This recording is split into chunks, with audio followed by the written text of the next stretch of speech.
అందరికీ నమస్కారం. ప్రజావానికి స్వాగతం.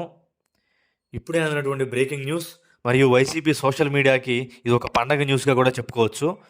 రిపబ్లిక్ డే స్పీచ్‌లో ప్రసంగిస్తూ పవన్ కళ్యాణ్ గారు, చంద్రబాబు నాయుడు గారు పొత్తు ధర్మం పాటించట్లేదు. తన అనుమతి లేకుండానే మండపేట మరియు అరకు నియోజకవర్గాల అభ్యర్థులను ప్రకటించేశారు అన్నట్లుగా పవన్ కళ్యాణ్ గారు కామెంట్ చేశారు. తను పొత్తు ధర్మాన్ని పాటించకుండా ప్రకటించిన కారణంగా నేను కూడా రాజానగరం, రాజోలు అభ్యర్థులను ప్రకటిస్తున్నాను అని గట్టిగానే బదులిచ్చారు. మరియు లోకేష్ గారు ఇంతకుముందు ఇంటర్వ్యూలో మాట్లాడుతూ సీఎం అభ్యర్థి చంద్రబాబు నాయుడు గారే అని తేల్చి చెప్పారు. దానికి కూడా నేను మౌనంగానే ఉన్నాను. ఇది రెండోసారి తెలుగుదేశం పార్టీ పొత్తు ధర్మాన్ని పాటించట్లేదు అని హాట్ కామెంట్స్ చేశారు.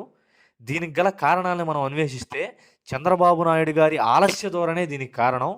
ఇప్పటి నుంచే కాదు 1999 నుంచి కూడా చంద్రబాబు నాయుడు గారి సీట్లని అభ్యర్థుల్ని ప్రకటించడంలో చాలా జాప్యం చేస్తారు. ఈ జాప్యం కారణంగానే ఇలాంటి సమస్యలు తలెత్తుతాయి.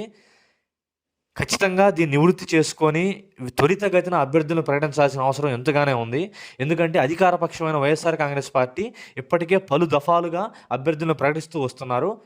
ఆల్రెడీ మిగతా అభ్యర్థులకు కూడా ఇంటర్నల్‌గా కాల్స్ ఎళ్ళాయని చెప్పి వార్తలు.